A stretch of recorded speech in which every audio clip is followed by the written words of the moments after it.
orang tua beliau petani di lereng Gunung Semeru di daerah Lumajang ya. Betul. Kemudian juga lulusan SD, tapi kok punya visioner seperti itu, punya pandangan yang sangat jauh ke depan sehingga anak-anaknya harus kuliah. Apa tahu nggak Prof? Saya itu yang nggak tahu ya. Waktu setelah SD kan kita juga SD kan biasanya di dua sekolah. Kalau pagi itu SD negeri, kalau sore kan sebentar ada tisu. Saya bagus melankolis kalau enggak. sorry, terima kasih, sorry banget. Dan ternyata orang-orang takut itu rata-rata itu anaknya orang kaya, Mas Nasir. Jadi saya terima kasih sama sudah berjuang sejak kecil tadi itu ya. Iya. Karena sejak kecil sudah ditempa untuk berjuang dan juga untuk berani dari menghadapi tantangan. Betul, berani.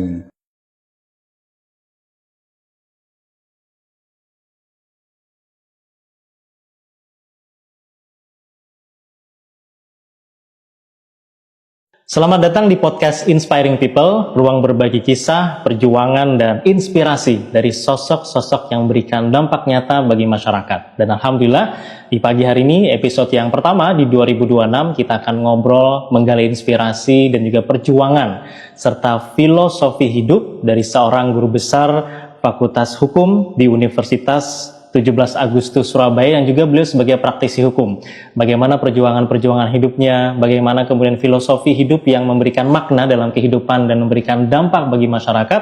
Alhamdulillah sudah hadir bersama kita hari ini Profesor Dr. Hufron SH.MH. Assalamualaikum Prof. Waalaikumsalam warahmatullahi wabarakatuh. Alhamdulillah. Kita hari ini podcastnya di tempat beliau ini ya. Ada kantor advokat yang ini udah berapa lama Prof? 2007.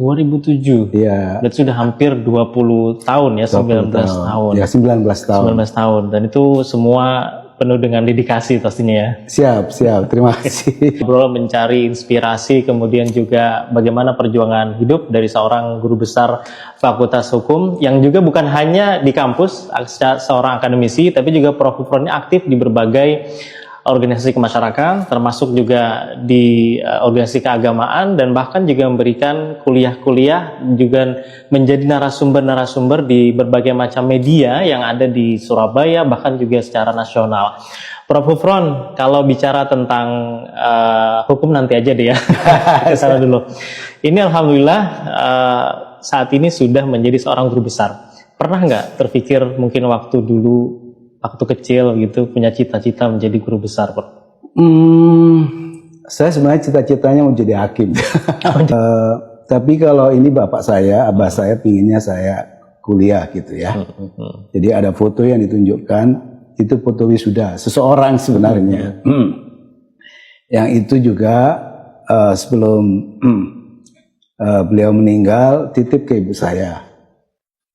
Yang pada intinya bahwa anak-anaknya beliau itu sekolah tinggi gitu aja. Nah, itu saya agak rajin, maksudnya bapak saya ini visioner walaupun seorang petani yang lulusan SD kok begitu futuristik gitu.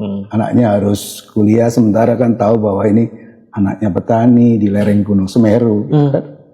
Jadi menurut saya luar biasa cita-cita bapak saya, maka saya harus tekun.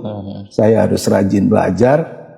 Ya itu yang kemudian membuat saya harus berprestasi lah, kira-kira begitu gitu maksudnya. Tekun lah gitu ya. Saya sungguh-sungguh kalau sekolah gitu Mas Nasir, kira-kira begitu. Ini kalau yang kata orang tua jadi sedih Prof ya. Sedih sedikit. Ini baru mulai kita udah berurai air mata gitu, Prof ya. Tapi ini yang menarik tadi Prof menyampaikan orang tua beliau petani di lereng Gunung Semeru di daerah Lumajang ya. Betul. Kemudian juga lulusan SD, tapi kok punya visioner seperti itu, punya pandangan yang sangat jauh ke depan sehingga anak-anaknya harus kuliah. Apa tahu nggak Prof? Saya itu yang nggak tahu ya. Waktu setelah SD kan kita juga SD kan biasanya di dua sekolah. Kalau pagi itu SD negeri, kalau sore kan sebentar ada tisu.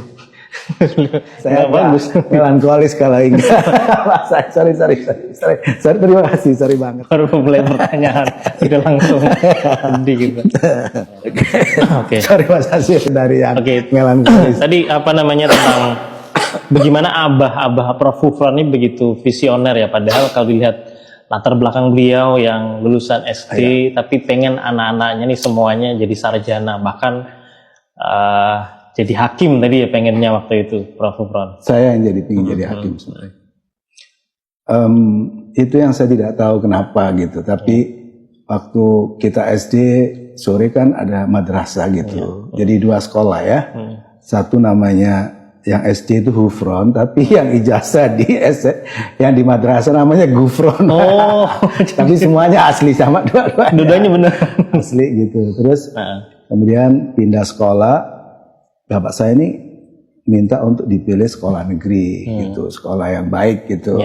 Jadi ada SMP sebenarnya di kampung kami itu ada 2, tapi suruh milih sekolah yang bagus katanya. Ya sudah, saya datang pilih sekolah, kemudian ketemu SMP negeri gitu.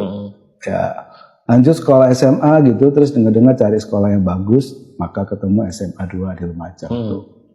Jadi SMA itulah kemudian bapak saya nitipkan saya di pesantren gitu. Saya juga nggak tahu, pokoknya manut aja lah gitu ya di pesantren 3 tahun gitu.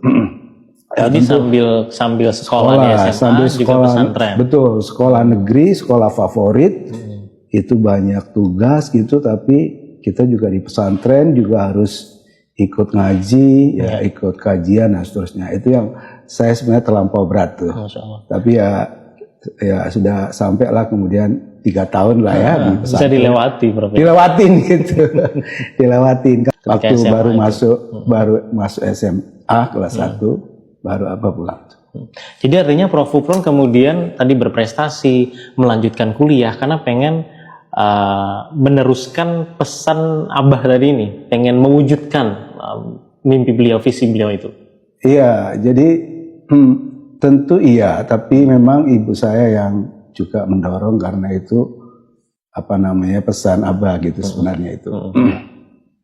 Oleh karena itu terus ibu saya, kan kami bersaudara itu 5 laki-laki semua.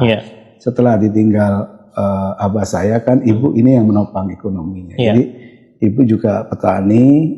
Ya itulah yang kemudian kami harus bekerja keras gitu ya supaya bisa melanjutkan kuliah. Di SMA itu ada jalur namanya PMDK waktu itu Mas Yasir ya. Terus ada 2 pilihan di Fakultas Hukum Universitas Jember sama Brawijaya gitu. Terus nanya-nanya sama senior kira-kira yang bagus mana gitu ya. Walaupun subjektif ya sudah akhirnya saya pilih di Malang di Brawijaya gitu, S1 di Brawijaya. Dan ketika kuliah tuh perjuangan apa Prof yang paling berkesan waktu itu untuk meraih sarjana hukum waktu itu di Universitas Brawijaya Malang? Pertama tuh saya kalau waktu ospek tuh agak minder mah. Jadi anak-anak kota ini kok hebat, pinter-pinter gitu ya. Karena waktu itu kan Prof dari Lumajang ini ya. Lumajang dari kampung nih ya. Meskipun sekolahnya di sekolah unggulan. Sekolah unggulan sebenarnya, tapi saya juga agak minder gitu. Kenapa teman-teman ini kok hebat-hebat, ngomongnya bagus, ospek kok juga bahasa Inggris bagus gitu. Saya agak minder tuh. Kenapa bisa begitu gitu.